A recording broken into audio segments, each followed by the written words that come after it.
For the better Philippines.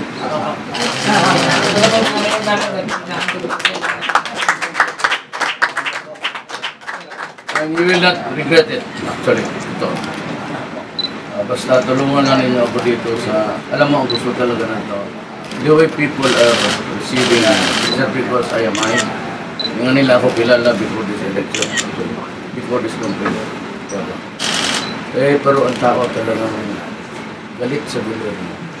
Parang walang ginawa ng sabugan. Kaya mas umigat ko. Ang makikita ko yung sigaw nila, it's not about me. So, yung pent-up emotions nila na walang nagawa sa deteriorate yung social aspect ng governance, traffic, pinahirapan ka. Yan ang hindi maintindihan ng mga tao. Bakit walang solusyon? So fast track lahat lang, but most of all, itong group ay ito patayan talaga. Patayan talaga. Ako nagsasabi na pagdating ng panapatayan. Kasi yun ang experience ko. Hindi mo madala ng tapit-tapit. Hindi talaga totoo. Sabihin mo, mag-usap ka, hindi mo, bayaran mo, kamasahin na sa labas. Ganoon ba eh. Kung hindi ko talaga pinagpatay, doon pa ako nagkaroon ng interview. Ako talaga, sabihin ko talaga sa lahat sa Congress, Ombudsman, Human Rights. Huwag mo hindi ako barahin. Because this is a very serious matter that affects the national security. If you impede, obstruct, or investigahan na pagkabukan ka naman. O ayaw ko, pero pag gusto niyo, bahala kayo. Ayaw ko yung pulis na wagi na tapos ibagulo nila ng investigahan. Hindi ako papayag ng gano'n. Lalo na po akong mag-cross. Kaya sinabi ako sa akin, pardon. Power ang presidente magpardon, hindi magpardon ako na 1,000 isang araw.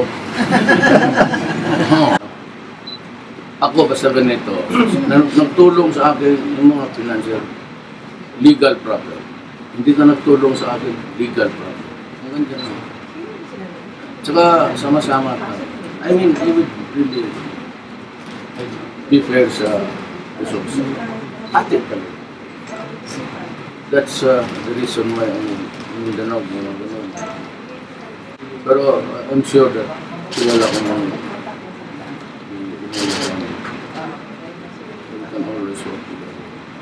So, nakasahan basta sa performance of YouTube, wala kayong problema. Sabihin ko baka yung lalo na sa drive na wala kayong problema sa akin.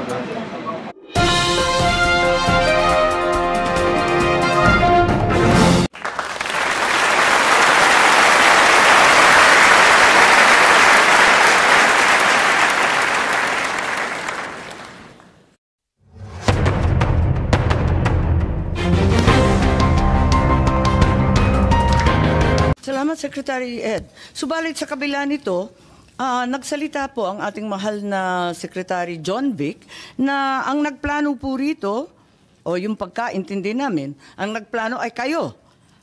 I would like Secretary to Anyo, Secretary Gibo Chodoro, at ang pinangalan, ang Chief PNP, General Marbil. Parang apat yung pinangalanan sa isang interview ng ating secretary ng DILG. Can I answer that, ma'am? Yes, please. You're recognized. The question was, who planned this?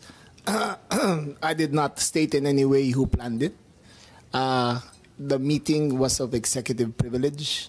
It is a conversation between the president and the ones I mentioned. There were. So what exactly did you say? Ano sinabi po ninyo? Ang pagkaintindi namin, itong apat na pinangalanan, ang siyang nagplano. Ma'am, we're already invoking executive privilege in this matter. Yes. We're invoking executive privilege in this Yes, matter. that's fine, but it's in the interview. And it's Yes, ma'am. public. It goes as far as the interview, ma'am. Yes, ma'am. Yes, I'd like to understand. I think your brother was trying to did not explain state in any what he way. said in the interview, and I'm happy They to asked hear me it. if I planned it. I said it was not me. There were other people in the room, but we did not discuss any plans of any arrest. Saan nanggaling yung mga pangalan na ito? Ma'am, that again is executive privilege. Ma'am, let Pero me explain, ma'am. Let me nandun explain sa first, ma'am. interview po eh. Yes, yes, Ang ma'am. liwanag Let eh. me explain first, ma'am. We were discussing rumors of an impending arrival Parang based on. hindi yung ganun ang dating sa amin eh. Ang pagkaintindi that is namin, the apat whole na truth, plano. ma'am. That is we were discussing rumors.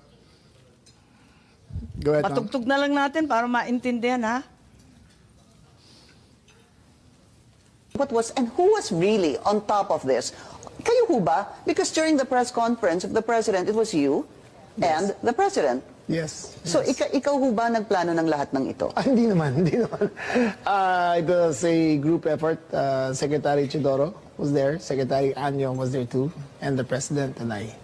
So, hindi naman ako. Ako lang ang natira. stand by that, ma'am. Last man standing doon sa Malacanang. I stand by that. Kasi Secretary Chidoro was working out of his office. Napakaliwanag po ng sinabi Yes, ma'am. ninyo. Wala Secretary namang Anyo, of mapakiyaw-kiyaw course, dun sa is Special Police sinabi. Intelligence. Yes, ma'am. Patayin na muna natin. Pakaliwanag naman ang sabi ninyo, hindi ako mag-isa kahit ako ang kasama ng presidente nung nagsalita Yes, ma'am. sa press con, hindi ako mag-isa ang nagplano. Isang grupo kami. Tapos pinangalanan mo. No, ma'am. Sinabi ninyo eh. I state, ma'am, again, executive privilege. But, ma'am, Walang executive privilege kasi binunyag na I ninyo sa must TV. state it very clear, as I stated very clear, that there was no mastermind. We were discussing mainly about what the president's statements were in Hong Kong, and it was based all on that statement, ma'am. Sinabi ninyo na hindi kayo mag-isa na nagplano, kundi isang There was no grupo. planning, ma'am. Pero yun ang sabi eh. I said, hindi ako nagplano. Marami May kaming- isang grupo na Ang nagplano. We were all talking about a rumor, ma'am, and that was all.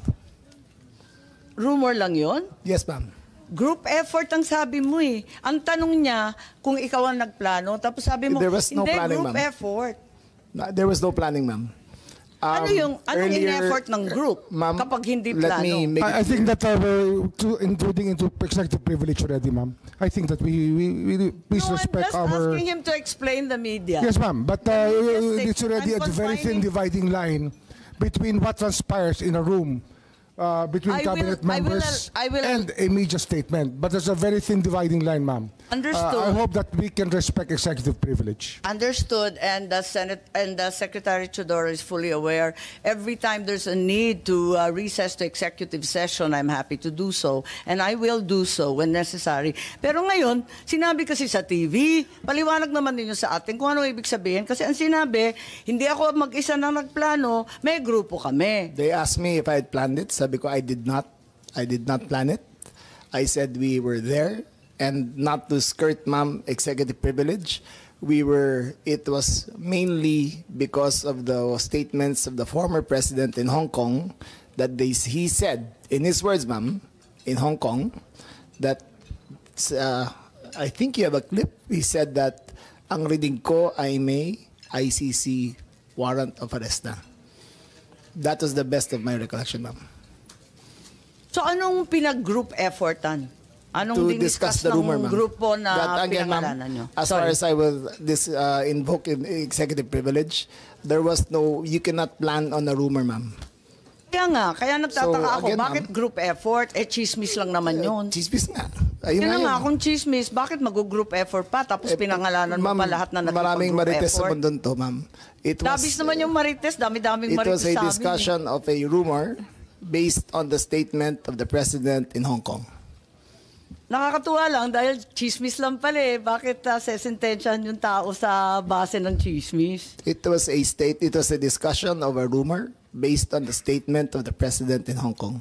So you deny that you're part and parcel of the planning and that the other persons you named, hindi rin sila kasali dun sa pagpaplano? Again, ma'am, we were discussing the statement of the former president while he was in Hong Kong, that he said that he said, in his words, ang reading ko ay may warrant of arrest na ako.